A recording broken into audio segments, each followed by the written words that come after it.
Abrir o texto sagrado no primeiro livro do profeta Samuel,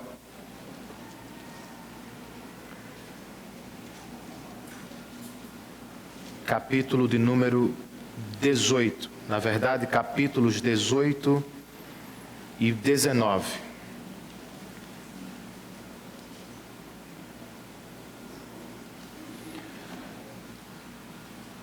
Para você que precisa de ajuda, 1 Samuel é o 9º livro das Escrituras. E nós estamos voltando à série de exposição deste livro.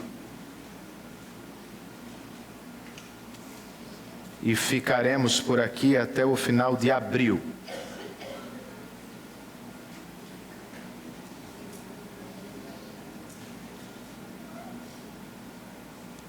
Primeiro livro do profeta Samuel, capítulos 18 e 19.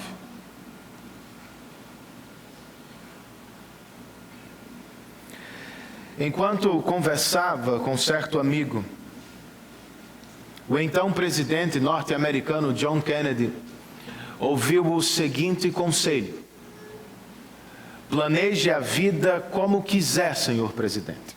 Suba os degraus da fama, chegue até o topo.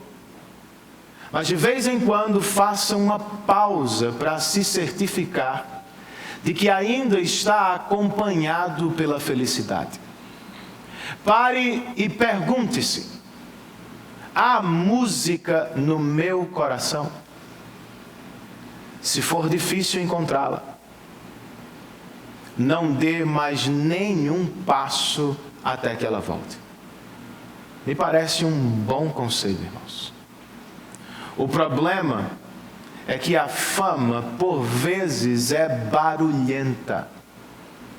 Está sempre gritando, aplaudindo, está sempre louvando a pessoa errada.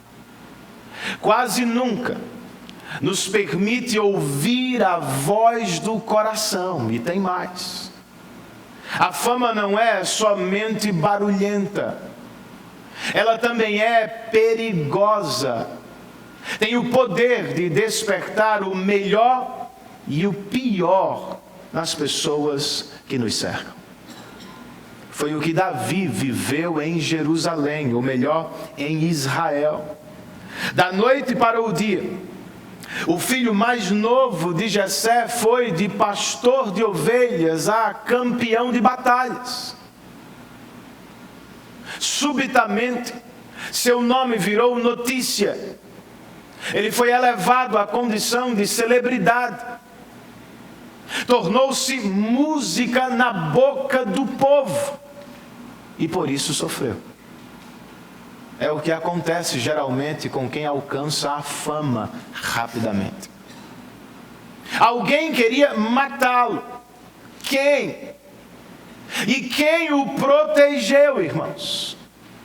E mais importante ainda, quem cuida de você em um mundo de fama, sucesso e perigo? Vamos descobrir ao longo da exposição desta noite. Leiamos, para começar, o último verso do capítulo 18 de 1 Samuel. 1 Samuel, capítulo 18, verso 30. Você sabe por que eu chamo o livro de primeiro, né? E não de primeira. Porque nós o tratamos por livro e não por carta. As cartas de Paulo nós chamamos de primeira carta aos Coríntios. Primeira epístola a Timóteo. Aqui é um livro. Então por isso 1 Samuel. Não sei se precisava do comentário, mas já fiz. Então leiamos o verso 30. O texto inspirado nos diz: os comandantes filisteus continuaram saindo para a batalha, e todas as vezes que o faziam, Davi tinha mais habilidade do que os outros oficiais de Saul, e assim tornou-se ainda mais famoso. Vamos orar? Senhor, nós te rogamos por assistência do Teu Espírito.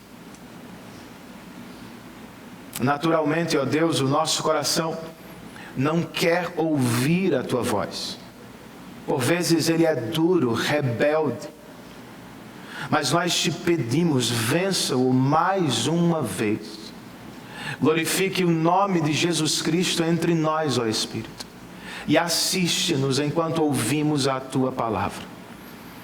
É o que nós te pedimos em nome dEle e para a glória dEle. Amém.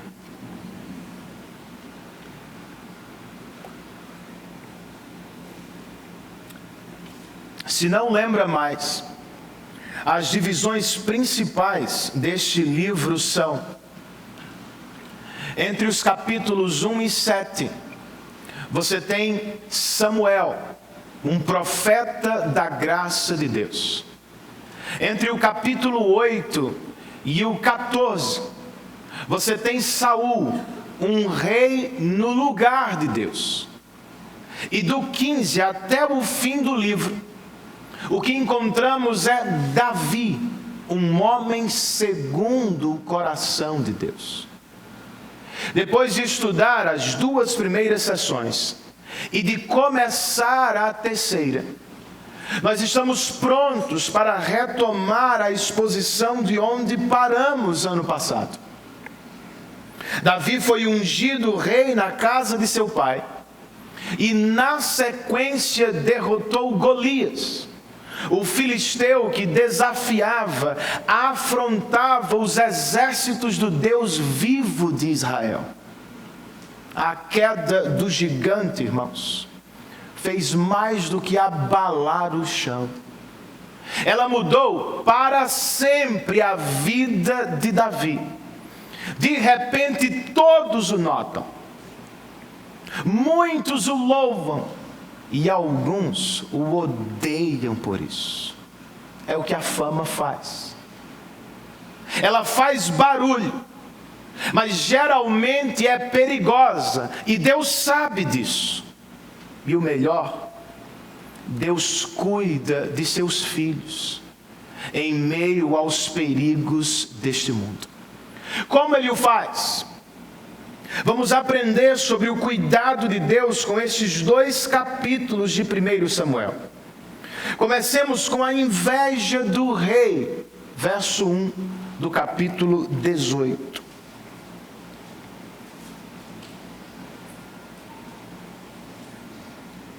O autor sagrado nos diz: depois dessa conversa de Davi com Saul, a conversa que fecha o capítulo anterior, surgiu tão grande amizade entre Jonatas e Davi, que Jonatas tornou-se o seu melhor amigo. Jonatas, verso 3, fez um acordo de amizade com Davi, pois se tornara o seu melhor amigo. Jonatas tirou o manto que estava vestindo e o deu a Davi, com sua túnica e até sua espada, seu arco e seu cinturão. Pode não parecer grande coisa para você, mas o que temos aqui, irmãos, é pura obra de Deus. Se seguisse o curso natural das coisas, Jonatas teria matado Davi e não o amado. Se fosse igual aos outros príncipes da época, ele teria eliminado Davi o quanto antes, pois Davi era um rival que surgia para tomar o seu trono. Não foi o que fez, irmãos. Não sei exatamente como, mas Jonatas tomou conhecimento do que Deus estava fazendo. Ele percebeu de alguma maneira que a mão de Deus estava sobre Davi. Ele ficou sabendo que Davi era o rei prometido do Senhor. E de maneira espantosa e humilde, tirou as próprias vestes reais e as entregou a Davi, como que dizendo: isto não me pertence. O trono de Israel é teu. Só Deus pode fazer isso. Saul não agiu da mesma maneira. O texto sagrado nos conta no verso 6 que, quando os soldados voltavam para casa, depois que Davi matou o filisteu, as mulheres saíram de todas as cidades de Israel ao encontro do rei Saul com cânticos e danças, com tamborins, com músicas alegres e instrumentos de 3 cordas. As mulheres dançavam e cantavam: Saul matou milhares e Davi dezenas de milhares. Saul ficou muito irritado com esse refrão e, aborrecido, disse: atribuíram a Davi dezenas de milhares, mas a mim apenas milhares. O que mais lhe falta senão o reino? E o autor sagrado acrescenta no verso 9, daí em diante, Saul olhava com inveja para Davi. A inveja do rei parece ter sido a porta para algo pior, irmãos. Pois o verso 10 registra: no dia seguinte, um espírito maligno mandado por Deus apoderou-se de Saul, e ele entrou em transe em sua casa enquanto Davi tocava a harpa como costumava fazer. Saul estava com uma lança na mão e a atirou, dizendo: encravarei Davi na parede. Mas Davi desviou-se 2 vezes. Por quê, irmãos? Porque Saul teve inveja e depois medo de Davi. Não é somente a música das mulheres que o perturba. E a propósito, talvez tenha sido um movimento político errado, cantar ao rei sobre outra pessoa. De toda forma, você sabe pelo que leu, há algo espiritual por trás disso. Há um espírito que perturba o rei. E tem um detalhe: ao olhar para Davi, muito provavelmente Saul pensava: é ele, este é o jovem sobre quem Samuel profetizou, dizendo: vem aí um rei melhor do que você. É o que encontramos no verso 12, irmãos. Leiamos. Saul tinha medo de Davi. Por quê? Porque o Senhor o havia abandonado e agora estava com Davi. Por isso ele afastou Davi de sua presença e deu-lhe o comando de uma tropa de 1000 soldados, que Davi conduzia em suas campanhas. E ele, Davi, tinha êxito em tudo o que fazia, pois o Senhor estava com ele. E vendo isso, Saul teve muito medo dele. Todo Israel e todo Judá, porém, gostavam de Davi, pois ele os conduzia em suas batalhas. Essa é a questão, irmãos. Deus estava com Davi. Abençoava o jovem em tudo o que ele fazia. Queridos, o nosso Deus não mudou. Continua o mesmo. Continua abençoando o seu povo, cuidando de seus filhos, derramando maravilhosas e poderosas bênçãos sobre os nossos irmãos. Que bom! Louvado seja o Senhor por isso. É o que deveríamos dizer sempre. Mas não é o que acontece sempre, é? Com quem você se parece mais? Com Jonatas ou com Saul? Saul, como lemos, é invejoso, perigoso e está perturbado do juízo. Ah, Renan, esse não é o meu retrato. Você tem certeza? Então me diga, meu irmão, por que não conseguimos fazer festa para celebrar as conquistas do Davi que mora ao lado? do Davi com quem congregamos. Por que tão rapidamente ficamos tristes quando ouvimos elogios na direção de outras pessoas no nosso departamento? Porque não é tão simples se alegrar com a vitória do irmão, do colega, do amigo. A resposta é simples: somos pecadores. Embora salvos, ainda não estamos totalmente livres do espírito da inveja. Por isso, se você o sente de vez em quando, se o percebe domando o seu coração e os seus pensamentos, leve a questão imediatamente a Deus, antes que ela se torne uma perturbação, antes que comece a atirar lanças na direção errada.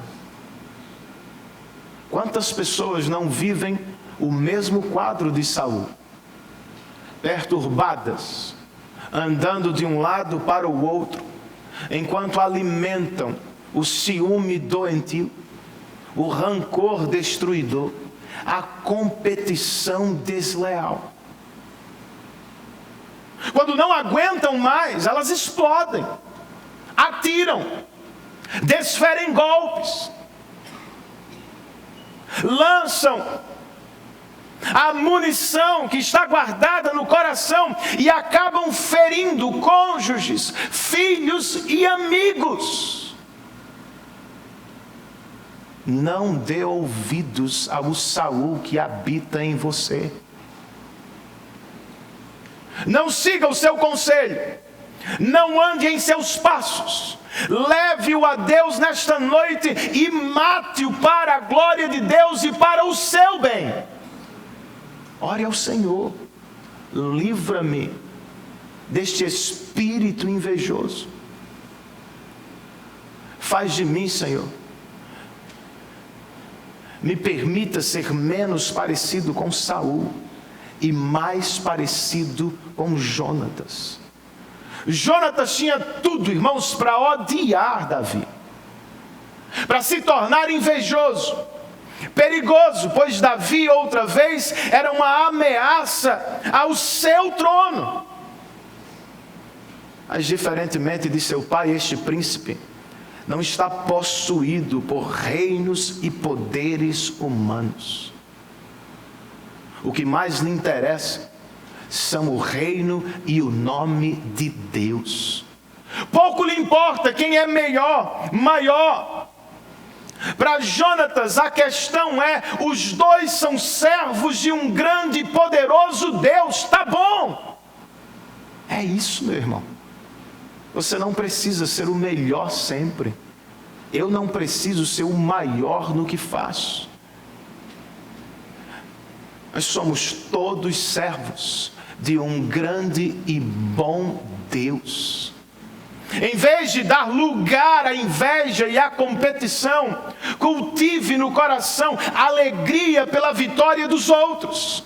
Que o reino cresça, que os seus irmãos cresçam e que em tudo o nome de Cristo se torne cada vez mais conhecido e desejado no coração das pessoas.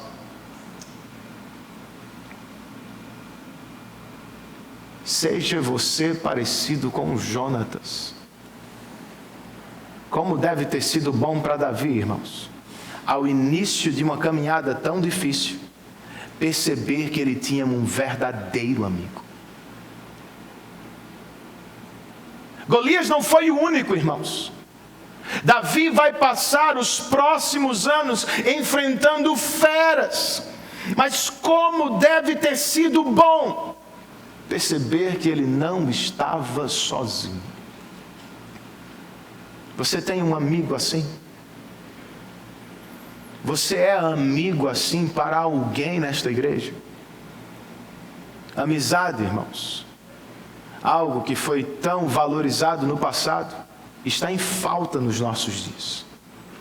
Nós temos colegas de trabalho, Nós temos familiares com quem vivemos, temos até terapeutas que nos escutam quando pagamos.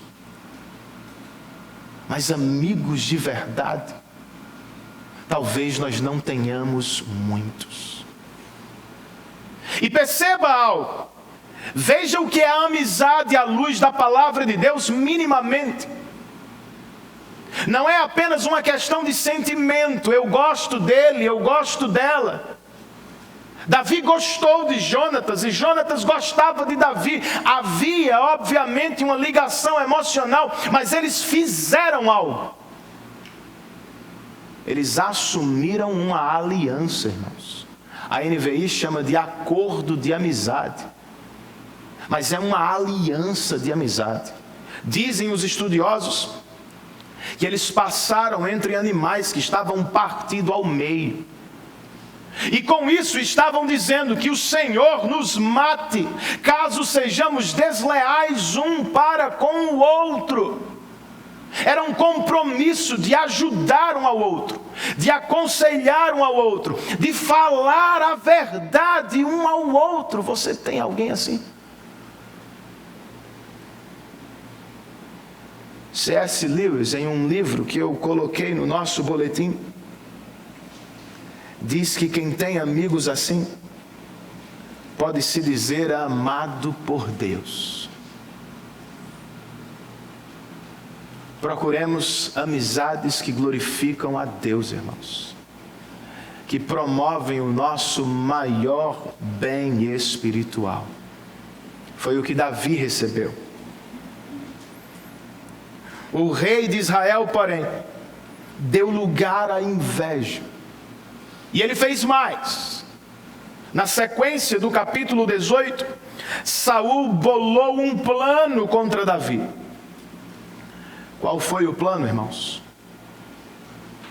Verso 17.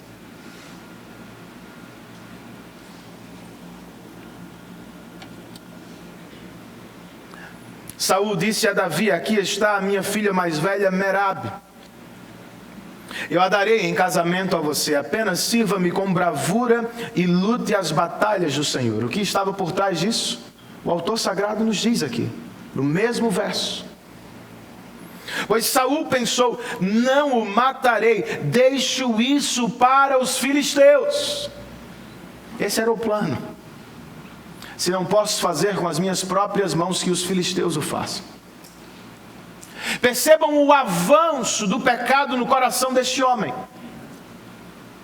Ele não apenas quer matar Davi, se for necessário, ele vai usar a própria filha. A primeira tentativa não deu certo. Mas logo, Saul ficou sabendo que outra filha, Mical, gostava de Davi. Então ele pensou, verso de número 21, eu a darei a ele, para que lhe sirva de armadilha, fazendo-o cair nas mãos dos filisteus. Esse é o plano. Davi ouviu a segunda oferta do rei e respondeu com humildade, verso 23, vocês acham que tornar-se genro do rei é fácil? Sou homem pobre e sem recursos. Saul se aproveitou da resposta de Davi, irmãos. E no verso de número 25, ordenou que dissessem a Davi: o rei não quer outro preço pela noiva, além de 100 prepúcios de filisteus, para vingar-se de seus amigos. Pois o plano de Saul era que Davi fosse morto pelos filisteus. De novo, não deu certo. Desta vez não foi porque Davi não aceitou a oferta. Foi porque, aceitando-a, ele matou 200 e não 100 filisteus. Verso de número 27. O texto nos diz que ele e seus soldados saíram e mataram 200 filisteus. Ele trouxe os prepúcios, que cena maravilhosa, e apresentou-os ao rei para que se tornasse seu genro. Então Saul lhe deu em casamento sua filha Mical. E o que veio depois do casamento? Versos 28, 29 e 30. Quando Saul viu claramente que o Senhor estava com Davi e que sua filha Mical o amava, temeu-o ainda mais e continuou seu inimigo pelo resto de sua vida. Os comandantes filisteus continuaram saindo para a batalha. E todas as vezes que o faziam, Davi tinha mais habilidade do que os outros oficiais de Saul. E assim tornou-se ainda mais famoso. Em outras palavras, irmãos, o autor sagrado está dizendo: Saul não conseguiu matar Davi. Todo mundo gosta dele. Até a própria filha do rei. E tem mais, tudo que este jovem faz, Deus abençoa sobremaneira. Qual era o segredo de Davi, irmãos?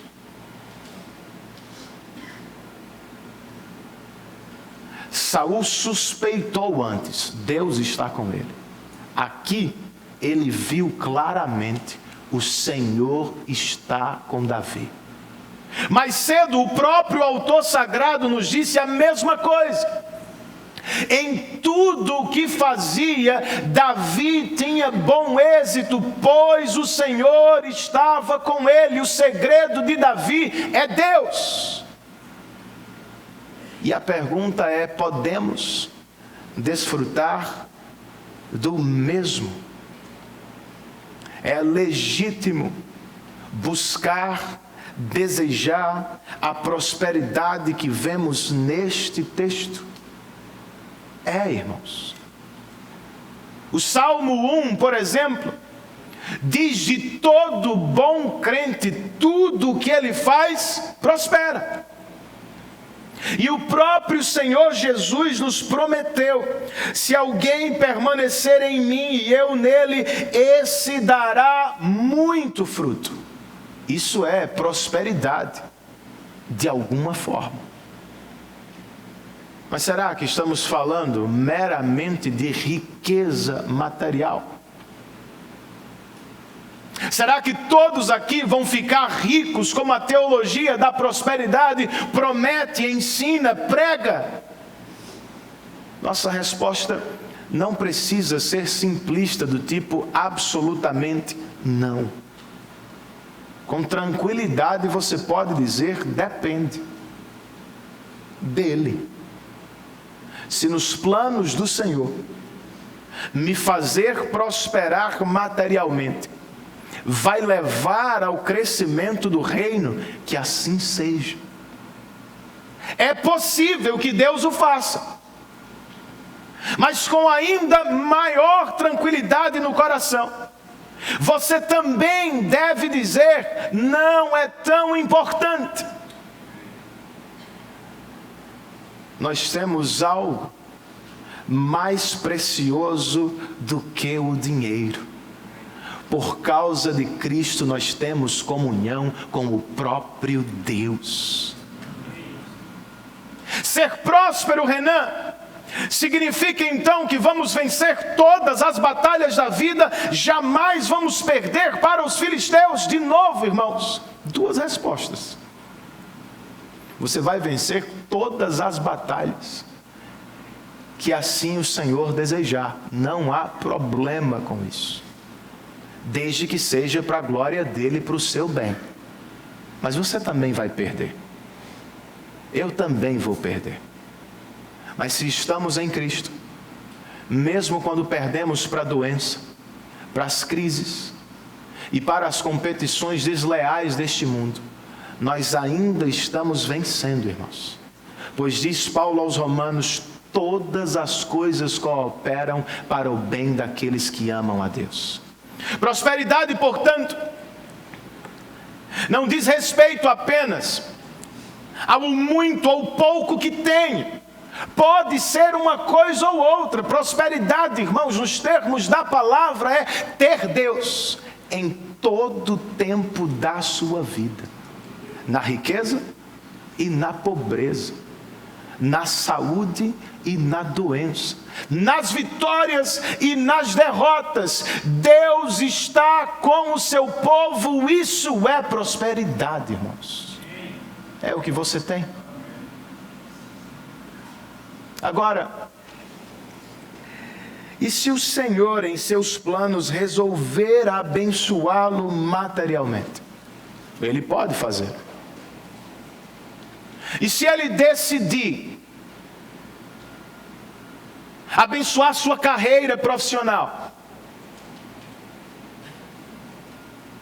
o seu esforço, o seu estudo, o meu ministério, o nosso ministério, e se de repente você se tornar grande, conhecido, famoso, qual deve ser sua resposta? Minha? Humildade, irmãos. Quando recebeu a oferta do rei, Davi não disse: eu estou pronto, eu sou o cara, eu consigo. Não. Ele disse: quem sou eu? E o que é a família do meu pai, para que eu me torne genro do rei de Israel? Isso é humildade, irmãos. Se chegou lá, se Deus lhe abriu portas, lhe permitiu altos cargos, situação estável, uma boa posição, para a sua própria proteção, se lembre dos seus pequenos começos, humildes começos. Nem sempre você esteve onde está, nem sempre teve o que tem. Você é o que é pela graça de Deus. Foi Ele quem o trouxe até aqui. É Ele quem nos sustenta de pé, irmãos.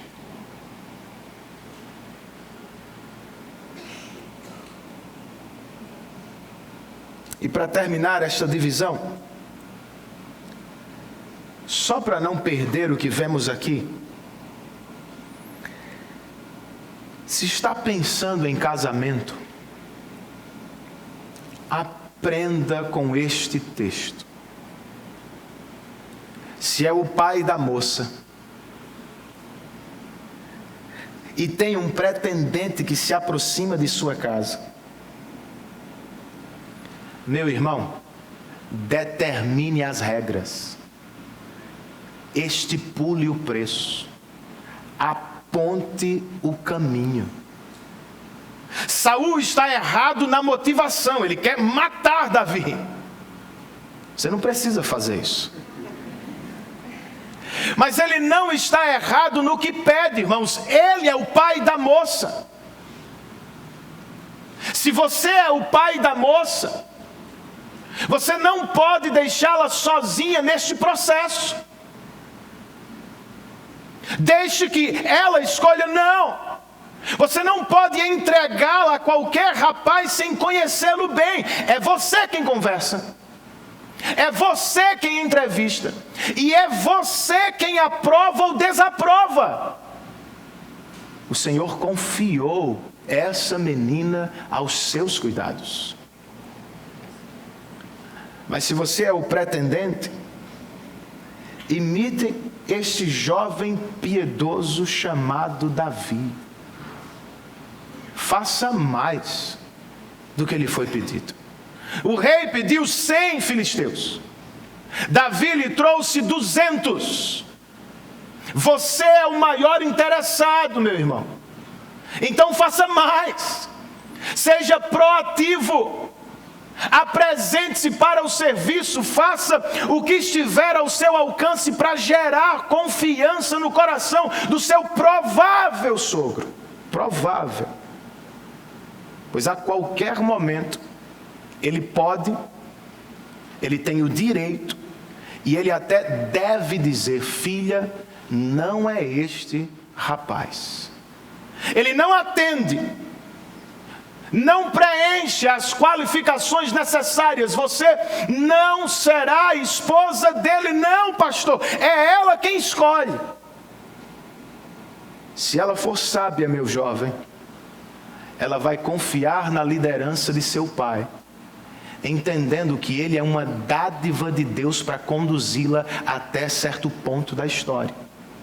E se você for inteligente, meu irmão, você vai respeitar o pai dela, não vai colocá-la contra ele, e vai fazer de tudo para ser aprovado por ele. Até o dia do casamento, ela é dele e não sua. E está sob os cuidados dele, segundo a palavra de Deus e para a glória de Deus. Irmãos, isso não tem nada a ver comigo. Está longe da minha casa isso. É apenas coração pastoral. Cuidado com os jovens da igreja. É isso aí, é verdade. Por fim, irmãos, tomado pela inveja, o rei Saul está decidido. Davi deve morrer. Mas não será assim tão simples. Pois Davi tem algo que Saul já perdeu, irmãos. O que é isso? A proteção do Senhor. O que estava escondido no coração do rei vem à tona. Ele declara abertamente em uma reunião no palácio, verso 1 do capítulo 19. Saul falou a seu filho Jonatas e a todos os seus conselheiros sobre a sua intenção de matar Davi. Todo mundo ficou sabendo. Jonatas, verso 4. Falou bem de Davi a Saul. Está defendendo Davi. E disse a seu pai que o rei não faça mal a seu servo Davi. Ele não lhe fez mal nenhum, ao contrário, o que ele fez trouxe grandes benefícios ao rei. Davi arriscou a vida quando matou o filisteu. O Senhor trouxe grande vitória para todo Israel. Tu mesmo viste tudo e ficaste contente. Por que então farias mal a um inocente como Davi, matando-o sem motivo? Não faz sentido, irmãos. Do ponto de vista teológico, do ponto de vista pragmático, Davi é uma bênção para Saul, em todos os sentidos. Não é sábio, não é prudente, não é correto, não é justo aos olhos de Deus. Por favor, meu pai, não mate a Davi. Saul ouviu, irmãos, e até fez um juramento. Verso de número 6. Juro pelo nome do Senhor que Davi não será morto. Você acredita nele? Não dá para acreditar. O verso 8 nos diz que houve guerra outra vez. E Davi foi lutar contra os filisteus. E ele lhes impôs uma grande derrota e eles fugiram dele. A mesma coisa, vez após vez. Deus entrega os filisteus nas mãos de Davi. Verso 9 nos diz: mas um espírito maligno mandado pelo Senhor apoderou-se de Saul quando ele estava sentado em sua casa, com sua lança na mão. Ele vivia com essa lança na mão. E enquanto Davi estava tocando a harpa, Saul tentou encravá-lo na parede com sua lança, mas Davi desviou-se e a lança encravou na parede. A mesma coisa outra vez. Saul continua perseguindo Davi. Davi continua vencendo. Saul continua possuído pela inveja, irmãos. Ele prometeu, mas não consegue cumprir sua palavra. Davi escapou, correu para casa, mas logo ela estava cercada pelos soldados de Saul. Então, verso 12, Mical, sua esposa, o fez descer por uma janela e ele fugiu. Depois Mical pegou um ídolo do clã e o deitou na cama, pôs uma almofada de pelos de cabra na cabeceira e o cobriu como um manto. Quando seu pai ficou sabendo, verso 17, ele disse: por que você me enganou desse modo e deixou que o meu inimigo escapasse? E ela lhe respondeu: ele me disse que o deixasse fugir, se não me mataria. Será que Saul acreditou nela? Nós não sabemos. Mas um comentarista escreveu: o fraco casamento de Davi não pode justificar a sua futura bigamia, mas talvez a explique. Sua esposa não está totalmente do seu lado. Ela mente para o pai para escapar, e ela usa falsos deuses para proteger o esposo. De toda forma, foi assim que Davi escapou. Para onde ele foi? Verso 18.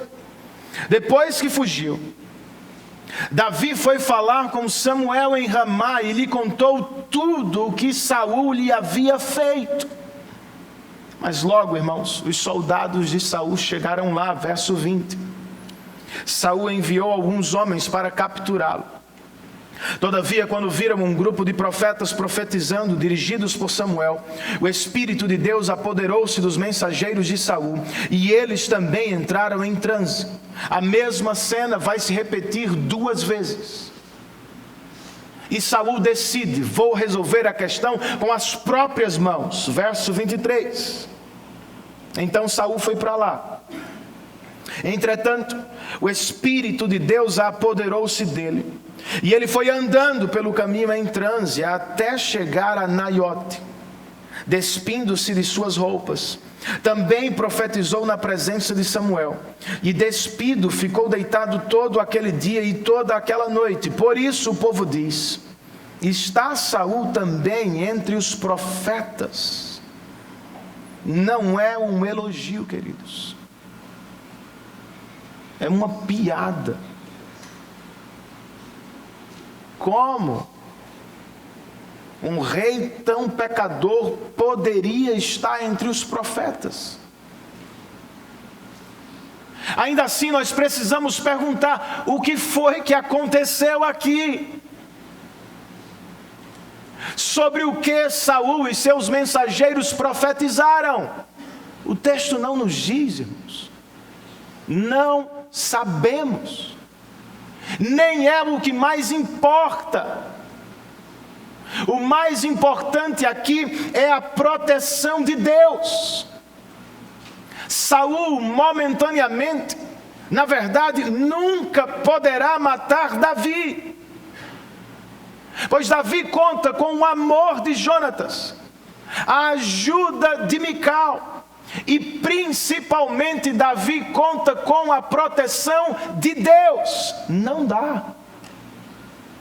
O Espírito Santo pode dobrar o homem mais poderoso de Israel, deixando-o sem roupas.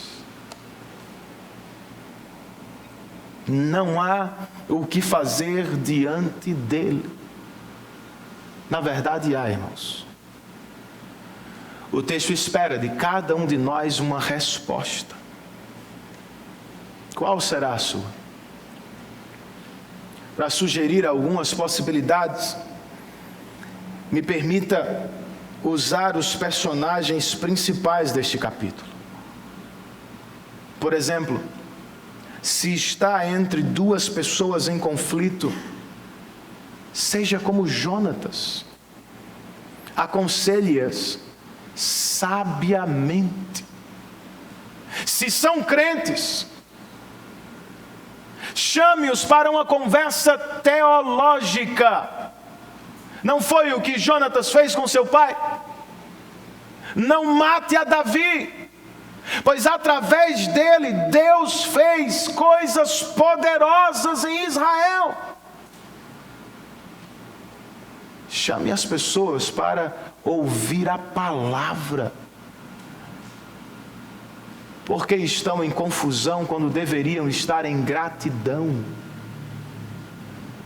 Resolvemos conflitos ouvindo a voz de Deus, irmãos.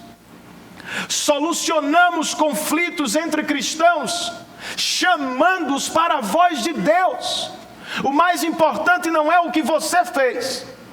o que você deixou de fazer, o que você sabe, o que você não sabe. O mais importante é o que Deus fez por nós em Cristo. Fale menos de suas virtudes e do que você acha que faz de certo no casamento. Fale menos dos defeitos dele, dos pecados dela. E juntem-se para falar mais do que Deus fez por vocês, pecadores, em Cristo Jesus.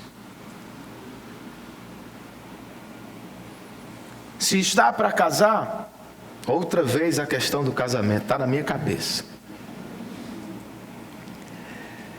Tenha cuidado com Mical. Eu não sei se você notou. Ela é uma israelita que guarda falsos deuses na própria casa. Que história é essa? Você tem certeza que conhece o namorado? A namorada?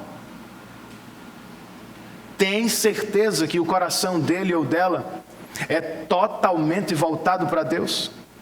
Que não está dividido entre falsos deuses? Ela precisa mentir para garantir alguma coisa? Ele precisa mentir para fugir do sofrimento? Você o pega fazendo isso? Você percebe que ela anda neste caminho? Ah, Renan, eu não posso perscrutar o coração de seu ninguém, eu sei disso. Mas você deve observar o que sai dele constantemente. Palavras, atitudes, ações, irmãos, pensamentos verbalizados, sonhos. Pouco a pouco vão revelando do lado de fora o que sempre esteve do lado de dentro. Aprenda a observar.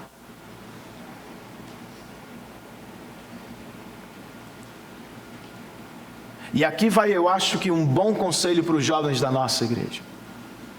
Sejam bons amigos muito antes de se tornarem namorados. Observem agora, conheçam agora, tire tempo para notar, anotar, perceber, admirar, se afastar, se aproximar, antes mesmo de qualquer envolvimento emocional. Depois do envolvimento, tudo fica mais difícil. Você não consegue ver tudo tão claramente. Então faça-o agora. E se está em perigo, como Davi estava, corra para Deus. Ele tentou Jonatas, recebeu alguma ajuda de Mical, irmãos. Mas em dado momento ele percebeu no íntimo do coração, ninguém podia livrá-lo das mãos do rei. Por isso ele correu para Samuel. Ao procurar o profeta, Davi estava procurando o próprio Deus. Faça isso. Em momentos de perturbação, procure o seu Deus. Não só procure amigos, procure o Senhor. Vez por outra você vai dizer, mas ele não me atendeu, fulana não pôde me atender, eu sei. No entanto, você também sabe, as portas da sala do trono do seu Deus, por causa de Cristo, estão sempre abertas. Por que não entramos mais vezes? Ah, eu bati a porta de fulano, eu fui à casa de Beltrano, não os encontrei lá, eu sei. Faça como Davi, corra para a casa do Senhor, irmãos.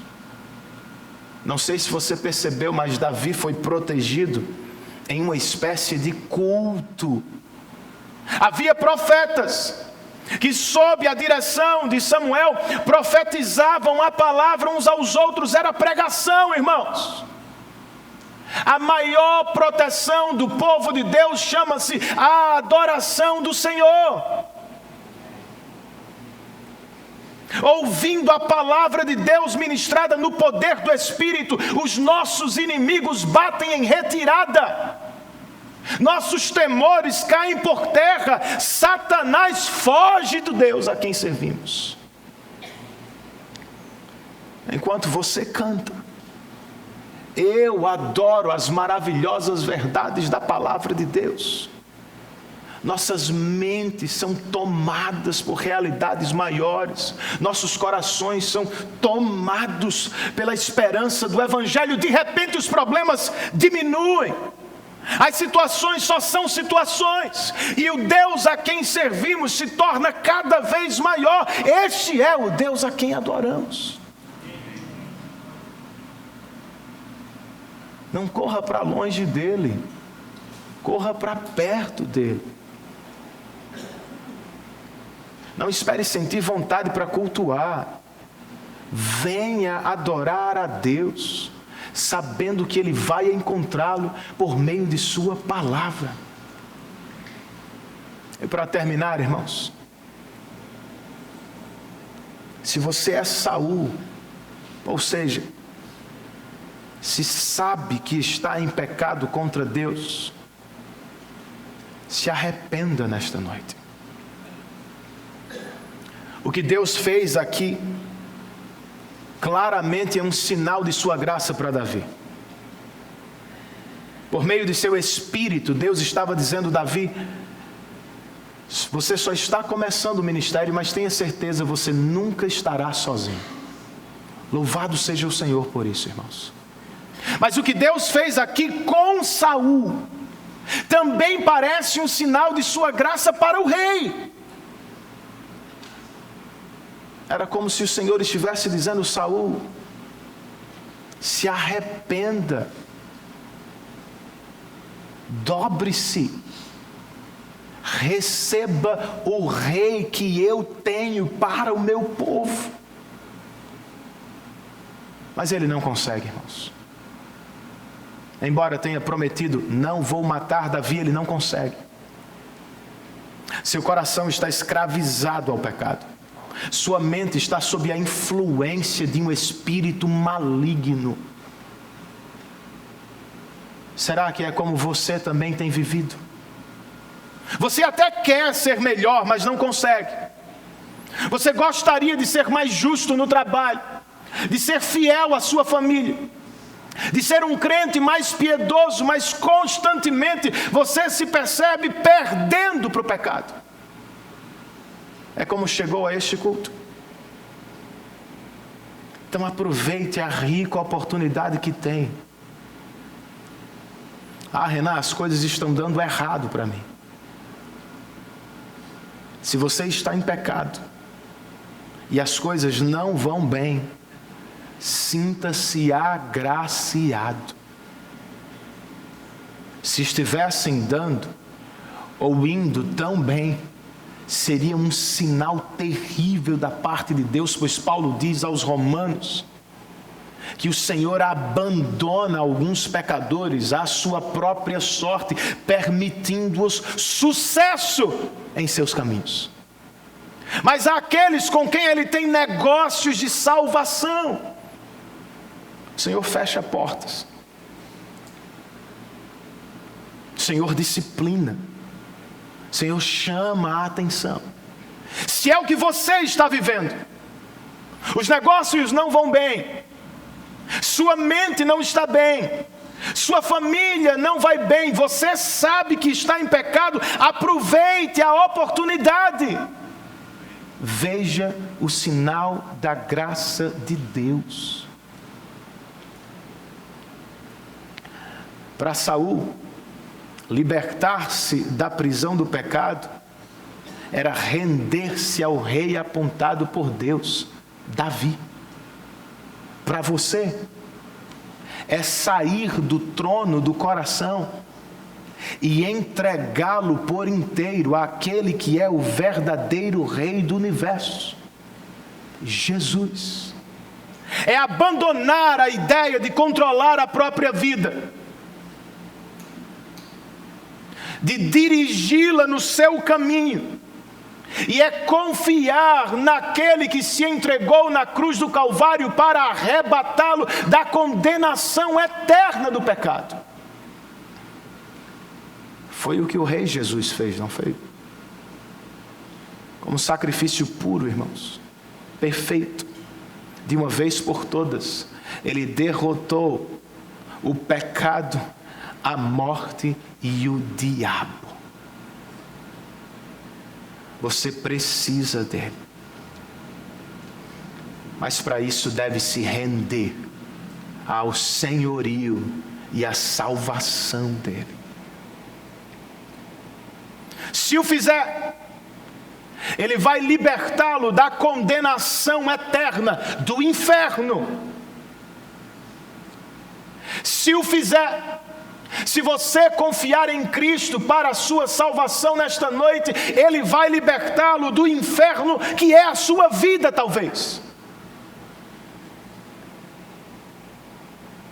Ele vai tirá-lo dos vícios, vai purificar a sua mente, vai limpar o seu coração, vai torná-lo alguém melhor para a glória dele e para o bem das pessoas com quem você vive. Não endureça o coração, se o Espírito estiver lhe falando nesta noite.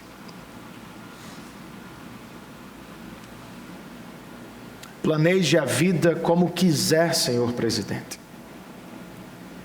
Suba os degraus da fama e chegue até o topo. Mas de vez em quando, faça uma pausa para se certificar de que ainda está acompanhado pela felicidade. Pergunte se há música no meu coração.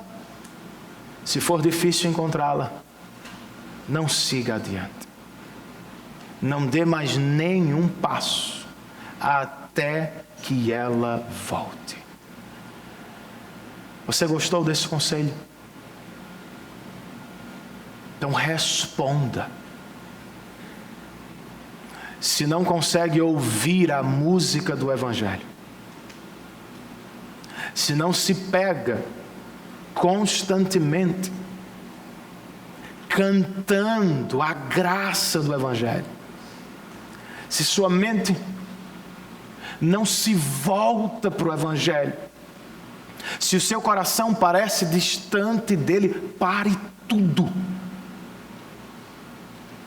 e clame ao Senhor por restauração, por arrependimento genuíno, por salvação.